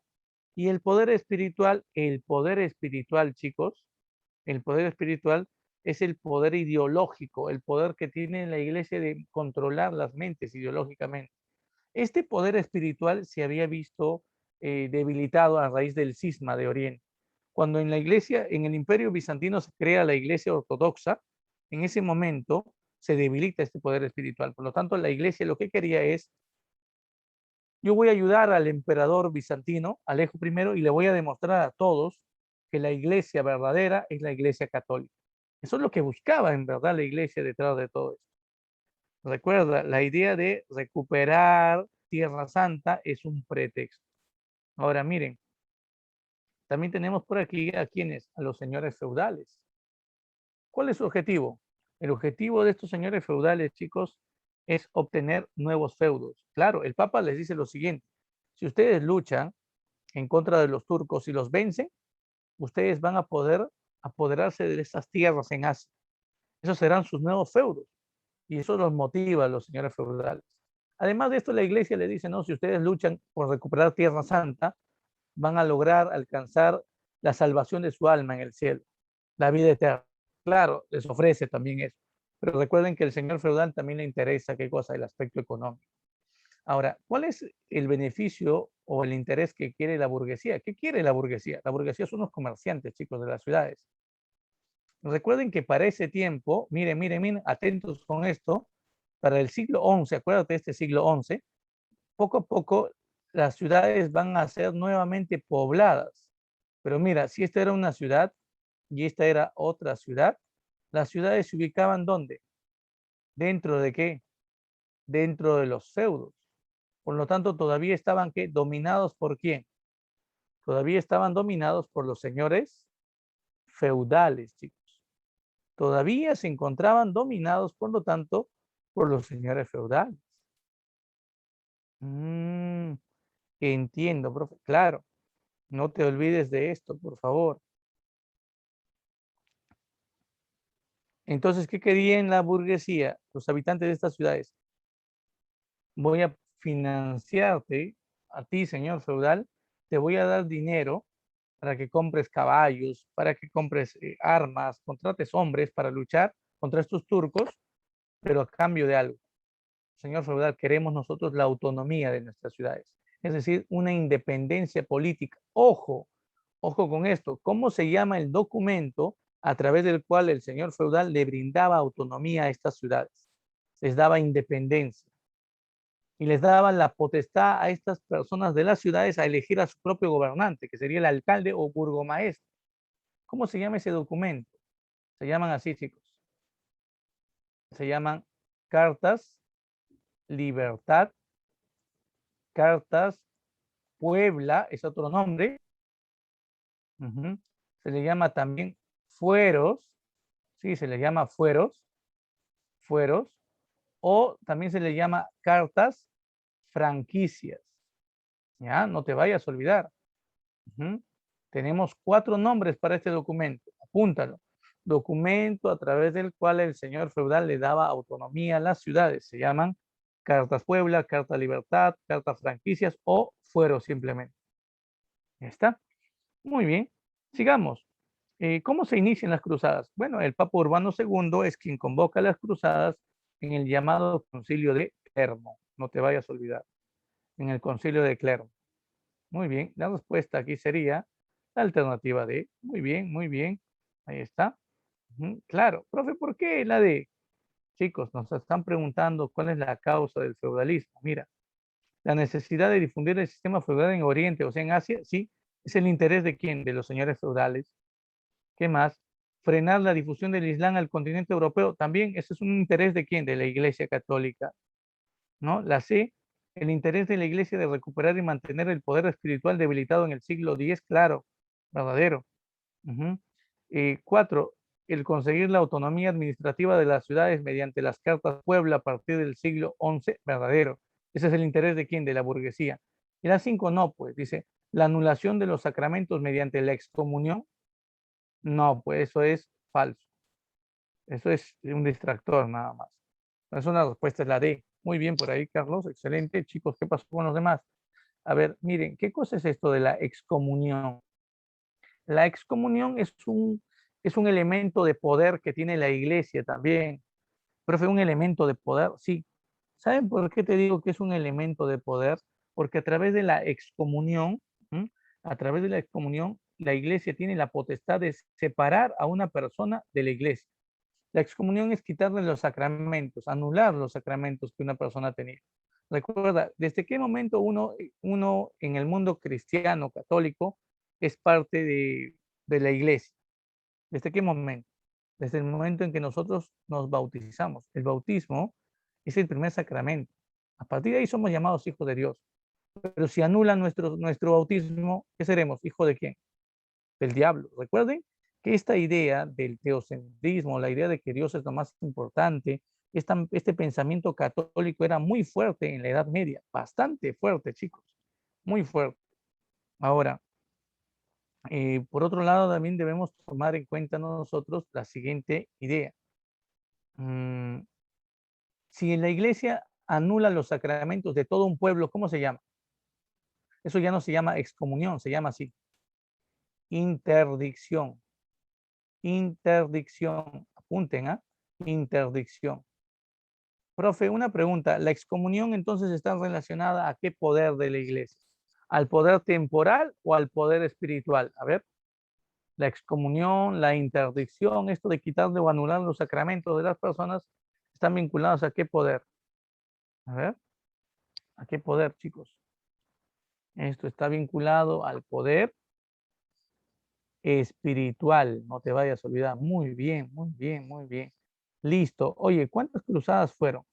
¿Cuántas guerras fueron promovidas por la iglesia contra los turcos? Dime, ¿cuántos? En total fueron 8, no te olvides, acuérdate del Chavo. Y miren, por aquí tenemos la pregunta número 7, que también hace alusión a las cruzadas. Ojo, pregunta 7, no la 6. 7, la 6 la vamos a ver después. ¿Ya?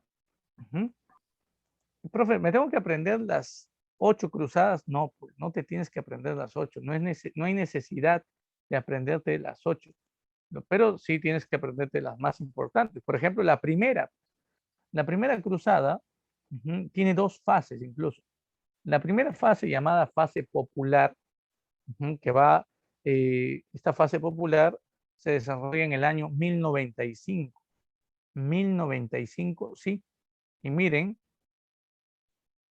el Papa Urbano II había convocado a las cruzadas. Poco tiempo después, en ese mismo tiempo, aparece la figura de un personaje llamado Pedro de Amiens, más conocido como Pedro el Ermitaño, un personaje que se anuncia como un profeta elegido por Dios y se presenta ante los campesinos de Europa y les dice que Dios tiene una misión para ellos, que ellos serán capaces de vencer a los turcos y recuperar Jerusalén.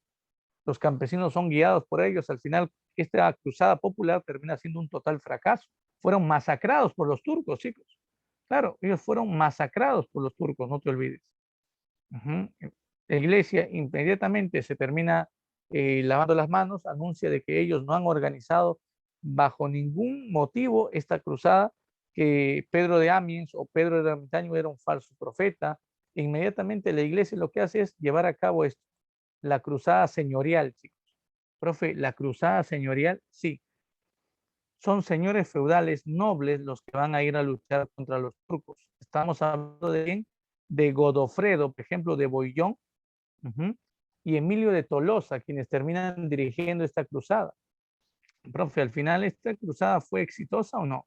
Sí, fue una cruzada exitosa, chicos. Aquí se logró tomar el control de la ciudad de Jerusalén. Sí, se logró recuperar el control de Jerusalén, no te vayas a olvidar. Es la única cruzada donde se recupera el control de Jerusalén, no te vayas a olvidar. Después de esto, se terminaron creando algunas órdenes religiosas nuevas, como por ejemplo la orden de los templarios, una orden destinada aquí al cuidado del templo del rey Salomón, y la orden de los hospitalarios, una orden dedicada al cuidado de los heridos, por ejemplo. No te vayas a olvidar de esto. Ahora, una pregunta, chicos, una pregunta aquí rápida vendría a ser la siguiente. También se crearon estados latinos. Miren el mapa. Tras la victoria en la primera cruzada en la fase señorial, se crearon estos estados latinos. Cuando yo te hablo de estados latinos, estoy hablando de quién. Por ejemplo, el condado de Edesa, el reino medio de Cilicia, el principado de Antioquía, el condado de Trípoli y este es el más importante, el reino de Jerusalén. Miren, se han formado estados latinos tras la primera cruzada. La segunda cruzada fue desastrosa. Los turcos vencieron, le quitaron a los cristianos el control de Jerusalén, por lo tanto fue un fracaso la segunda cruzada, no te lo vayas a olvidar. Ahora, aquí hay algo muy importante que también debemos tener en cuenta. Mira, después de esto se convocó, la iglesia convocó a la tercera cruzada, esta sí es importante, la llamada Cruzada de los Reyes. Aquí fueron convocados tres personajes, chicos. ¿Profe quién? Felipe II Augusto de Francia, Federico I, apodado Barbarroja, del Sacro Imperio Romano Germánico, lo que hoy es Alemania, y Ricardo I, apodado Corazón de León, un rey inglés. ¿Qué pasó con Federico I, por ejemplo? Federico I, lamentablemente, va a morir ahogado mientras se daba un baño en un río, ¿no? Accidental, ¿no? Una tragedia, chicos. Todo su ejército cree que es una maldición, que Dios no los va a acompañar. Al final fue un fracaso. Felipe II Augusto de Francia decide, ante la noticia del fallecimiento de Federico I, decide no lanzar su campaña contra los turcos. Más bien, dirige su ataque contra los ingleses que habían invadido desde años atrás el norte de Francia. Bueno, por lo tanto, Felipe II Augusto se dedica a enfrentar a los ingleses. Pero yo entiendo, profe, está aprovechando que Inglaterra no tiene rey. Bueno, Inglaterra sí tenía un rey, chicos. Si bien es cierto, Ricardo I Corazón de León había abandonado el reino para luchar contra los turcos, había dejado todo este gobierno, lo había dejado en manos de su hermano, Juan, a quien llamarían Juan sin tierra. Profe, ¿por qué? ¿Por qué le llaman Juan sin tierra? Porque la nobleza inglesa, lo que va a hacer es obligarle a firmar un documento llamado la Carta Magna. La Carta Magna es el antecedente a todas las constituciones del mundo. Cuando le obligan a Juan sin tierra, al hermano de Ricardo Corazón de León, le obligan a firmar esto, prácticamente están dominando al rey. ¿Por qué? Porque el rey ahora va a gobernar según lo que diga la Carta Magna. Están limitando el poder del rey. Esa es la importancia de la Carta Magna. Por primera vez en la historia se busca limitar el poder del monarca.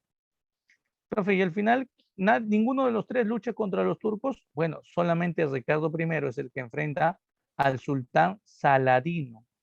Así se llama, sultán, al líder militar y religioso de los turcos en ese tiempo, chicos. Pero también, ¿no? Ricardo I fue vencido por Saladino. Por lo tanto, la tercera cruzada fue un fracaso. Pero ¿por qué es importante?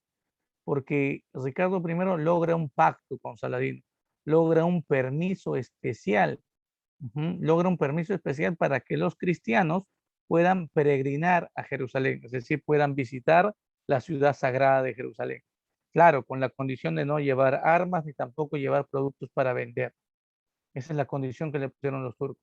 Profe, ¿y después qué pasó? Se convocó a una cuarta cruzada años después, y está en la cuarta cruzada, chicos, la llamada cruzada mercantil o comercial. Profe, una pregunta, ¿por qué se le llama así cruzada comercial o mercantil? Porque esta cruzada va a ser dirigida por los comerciantes de Génova y Venecia, del norte de Italia, quienes van a desviar el objetivo. El objetivo de las cruzadas es recuperar Jerusalén, pero esta cruzada no tiene este objetivo. Esta cruzada fue direccionada ¿dónde? A Constantinopla. El objetivo de ellos era liberar Constantinopla del dominio turco para que así se reactive el comercio entre Europa y Asia. Al final tuvo un éxito temporal al comienzo, incluso lograron los cristianos formar el Imperio Latino de Oriente, pero al final, a la larga, con el paso del tiempo, los turcos lograron imponerse y, por lo tanto, la Cuarta Cruzada fue un fracaso. La quinta, sexta, séptima y octava cruzada también fueron un fracaso, chicos. Por lo tanto, ¿qué consecuencias traen las cruzadas? ¿Se fortalece el poder de la iglesia? No, se debilita el poder de la iglesia. Los señores feudales ganan poder, no pierden poder. Por eso empieza, a raíz de esto, a partir del siglo XIII, se da el inicio de la crisis del sistema feudal. ¿Quiénes van ganando poder a raíz de que los señores feudales pierden poder? Ganan poder, ¿quiénes? Los ganan poder, chicos, ¿quiénes? Los reyes. No te vayas a olvidar. Nuevamente la monarquía centraliza el poder y se reactiva el comercio entre Europa y Asia. No te vayas a olvidar esto. Se da la reactivación del comercio entre Europa y Asia. Muy bien. ¿Cuál es la respuesta a la pregunta número 7, chicos? A ver, a ver.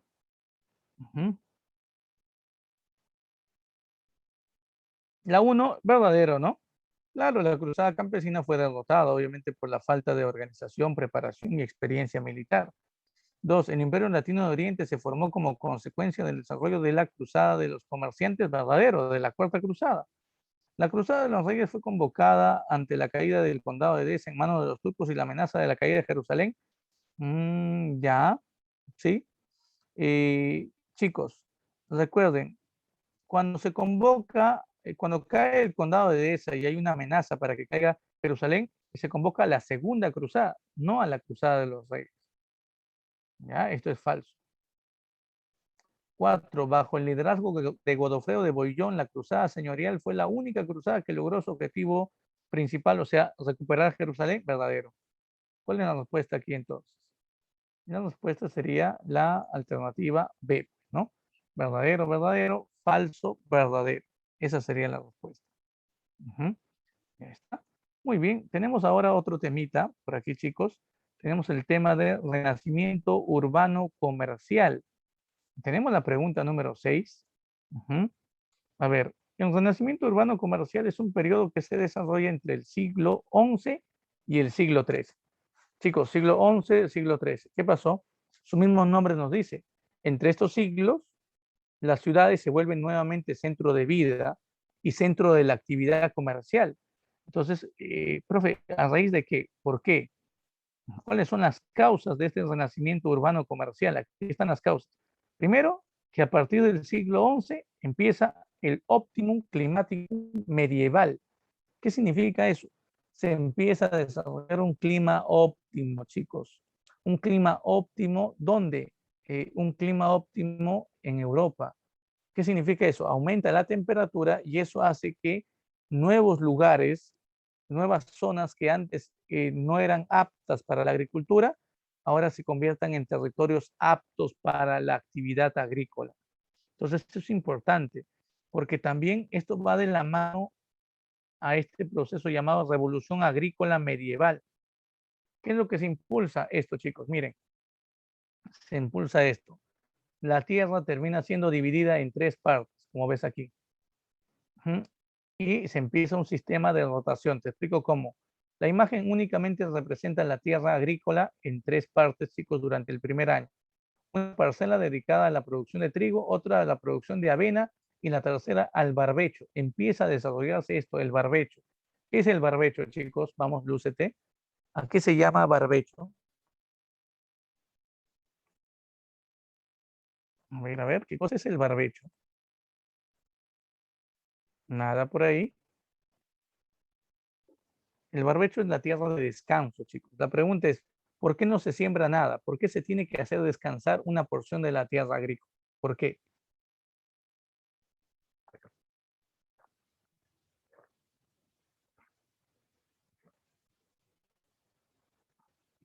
Lo que pasa es que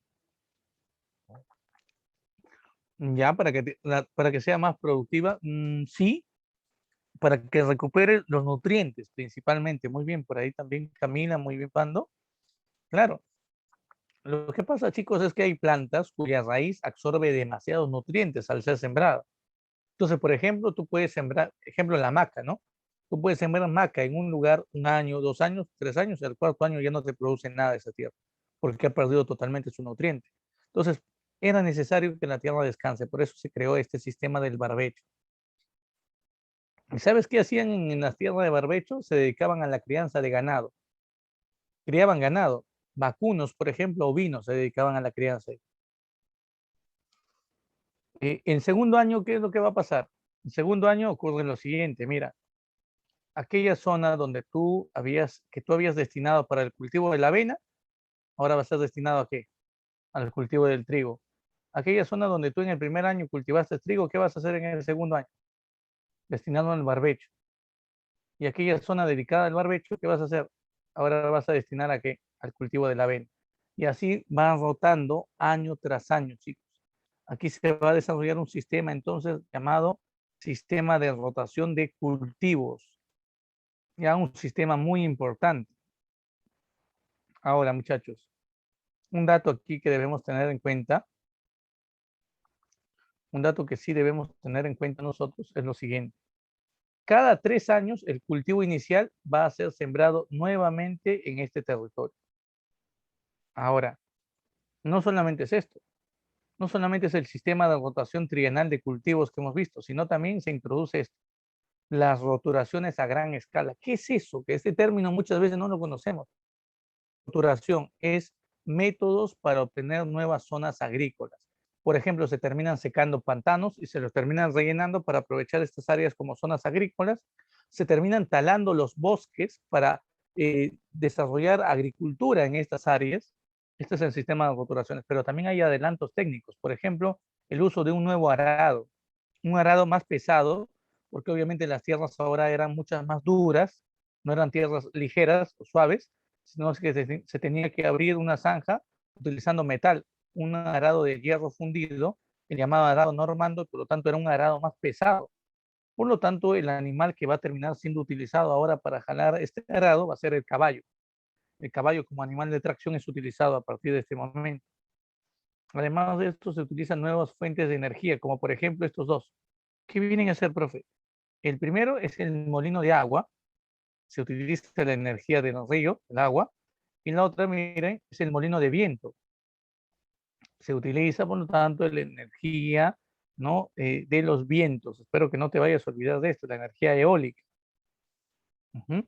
También recuerda, las ciudades van a ser centros nuevamente de vida debido a lo siguiente. Debido, chicos, al incremento demográfico. Profe, ¿por qué la población va a terminar aumentando? Fácil. Si hay mayor producción agrícola, la población va a estar mejor alimentada. ¿Por qué? Porque al abundar la producción agrícola, el precio de estos alimentos disminuye. Más personas van a poder acceder a la compra de estos alimentos y van a estar mejor preparados. ¿Para qué? Para afrontar enfermedades. El raquitismo, ¿no? La desnutrición se va a superar. Además, recuerda, entonces, si hay un aumento de la población, es necesario encontrar nuevas zonas de vida para ellos.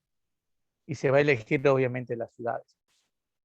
También, chicos, se va a desarrollar en ese tiempo, eh, se va a generar el fin de las invasiones bárbaras. Claro, recuerden, para el siglo XI ya no hay invasiones bárbaras. Por lo tanto, ¿esto qué genera? Un clima de tranquilidad en Europa. Es decir, chicos, esto va a permitir, por ejemplo, que nuevamente las ciudades sean vistas como zonas para habitar. Por eso es que nuevamente la gente va a poblar las ciudades en ese tiempo. Y recuerda también que las cruzadas ayudaron a reactivar el comercio. Por lo tanto, con una reactivación del comercio entre Europa y Asia, también esto influye en la reactivación de la actividad comercial dentro de las ciudades. Van a aparecer comerciantes dentro de las ciudades, van a aparecer las ferias, van a aparecer los bancos, todo eso va a ir apareciendo.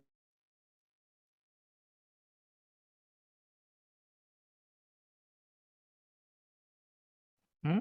Claro, ¿no? Nos dice, ¿no? Miren, ¿cuál es la causa de todo este proceso del renacimiento urbano comercial? Nos dice, pregunta número uno, nos dice la promesa número uno, los adelantos técnicos de la revolución medieval, sí. El uso del caballo, del normando, no te vayas a olvidar el arado normando, el uso del caballo, claro que sí. El desarrollo de una pequeña edad del hielo, eso no. Más bien, una disminución de la temperatura perjudica la producción agrícola. Eso no está vinculado a eso. 3, el colapso demográfico acrecentado por guerras y epidemias, no. No. Más bien hay un aumento demográfico. ¿Por qué? Porque no hay conflictos, ya no hay invasiones, ¿no? Y hay una mejor alimentación.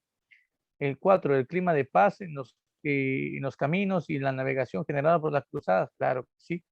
¿No? Todo esto va a terminar generando una reactivación del comercio terrestre y una reactivación del comercio marítimo.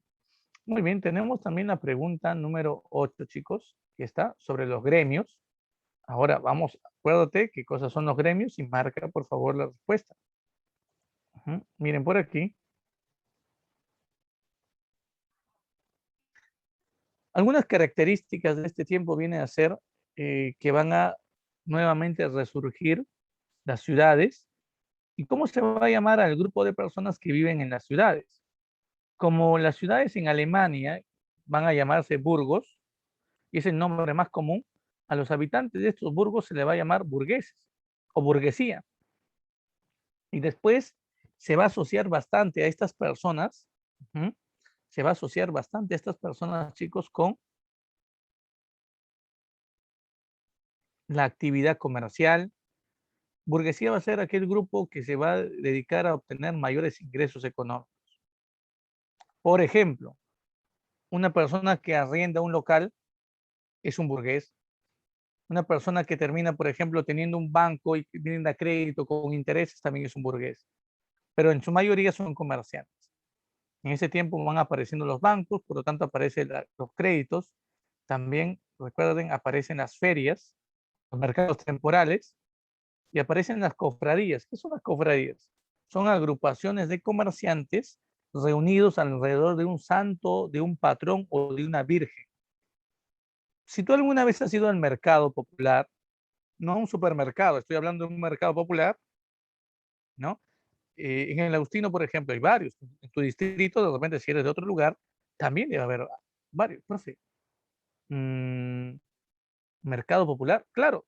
Todo mercado hay un montón de comerciantes y hay una virgencita o hay un santito en ese mercado.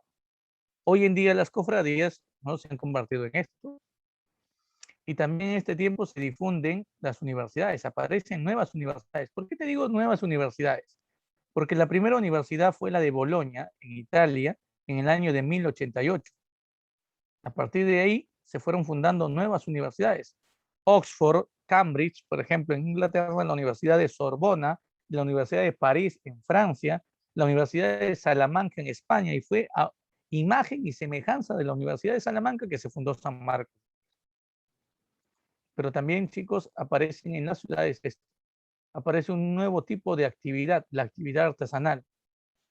Por ejemplo, van apareciendo talleres que son centros de producción a mano, manufacturera, donde aparecen tres elementos. El maestro artesano, que es el maestro artesano viene a ser el propietario del taller. El oficial es aquella persona que conoce el oficio y recibe, por lo tanto, un salario a cambio de su trabajo. Y el aprendiz, chicos, envíen sus respuestas. El aprendiz, ¿quién viene a ser? Aquellos niños que van dedicando su tiempo a aprender un oficio. Son los asistentes, se puede decir, son los asistentes de los oficiales en los talleres. Así como un aprendiz en algún momento puede llegar a convertirse en un oficial también podría llegar a convertirse en un maestro artesano cuando realice una obra maestra. Por ejemplo, si es un taller de carpintería y se elaboran únicamente mesas de 4 patas, él de repente tiene la idea de elaborar una mesa con 2 patas, nada más. Entonces se convierte en ¿qué? En una obra maestra. Presenta su obra maestra ante el gremio y ahí entra el gremio. ¿Ah? ¿Qué es el gremio? El gremio o corporación es la asociación de maestros artesanos especializados en un mismo oficio. Como él es carpintero, va a presentar su obra maestra ante un gremio de carpinteros y este gremio va a aprobar o en todo caso va a desaprobar su creación. Si no aprueban, lo van a denominar, le van a dar la licencia para que él pueda poner su propio taller, de carpintería dentro de la ciudad. Pero los gremios también establecen, chicos, el precio al cual van a vender los productos cada taller. Cada taller produce algo y lo vende. El precio de estos productos elaborados en el taller van a ser determinados por los gremios. ¿Eso qué significa? Que si tú tienes tu taller y produces algo, tú no vas a poner tu precio. El precio lo establecen los gremios de cada ciudad. También establecen las condiciones de trabajo.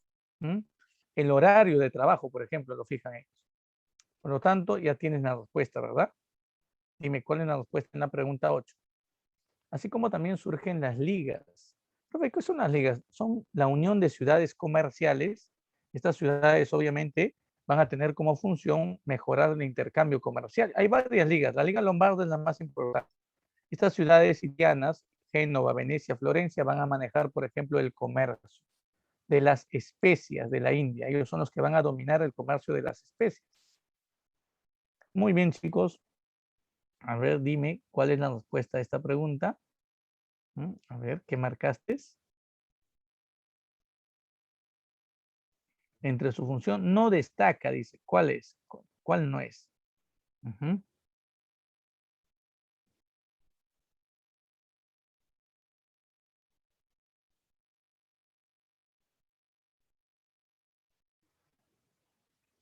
Ya, a ver, a ver. Implantar normas, defender los derechos de la invención y producción, fijar el precio de los productos y establecer las condiciones laborales como horarios de trabajo y salario. Muy bien. ¿Cuál sería la respuesta? ¿Cuál no es una función de un gremio? Defender el derecho de invención y el secreto de producción, chicos. Eso no es una función. ¿Ya? Ellos no defienden eso. ¿Ya? Los demás sí, todo esto lo terminan normando ellos. Muy bien. Tenemos también la pregunta número 9, que hace alusión a un periodo distinto que se llama Baja Edad Media. La Baja Edad Media se desarrolla entre el siglo XIII y el siglo XV, chicos. Siglo XIII y siglo XV. Espero que no se te vaya a olvidar de esto. Es el periodo de crisis del sistema feudal. Esta crisis se inicia posterior a las cruzadas. En este tiempo hubo muchas muertes. La tasa de mortandad se elevó, chicos. Profe, una pregunta, ¿y por qué se eleva la tasa de muertes? ¿Por qué se da esta crisis del sistema feudal? Por varios motivos. Primero, la pequeña edad del hielo, una etapa donde la temperatura del planeta empieza a descender, disminuye. ¿Esto qué genera?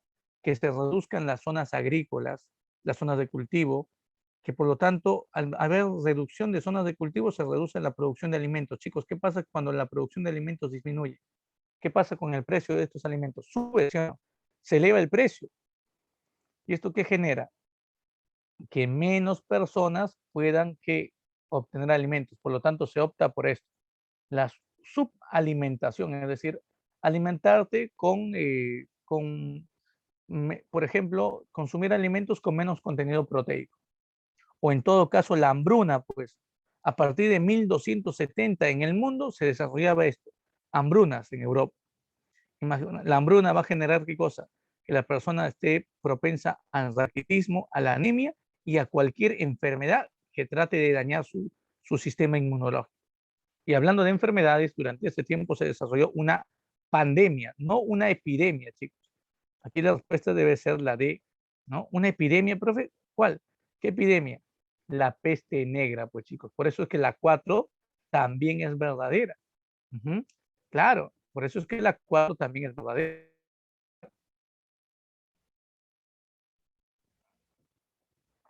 Ya está. Ahora, miren chicos, hablando un poquito acerca de la peste negra, tenemos aquí la pregunta número 10, ¿no? Que hace alusión también a esto. Miren, la peste negra o peste bubónica, ¿dónde se origina? En Asia, en el Imperio Mongol. ¿Cuál es la causa? Un bacilo llamado Yersinia pestis.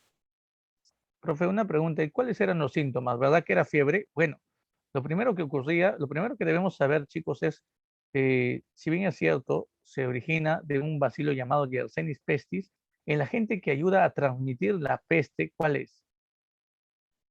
Miren, este roedor, la rata se convierte, chicos, la rata se convierte en el agente que va a transmitir la peste.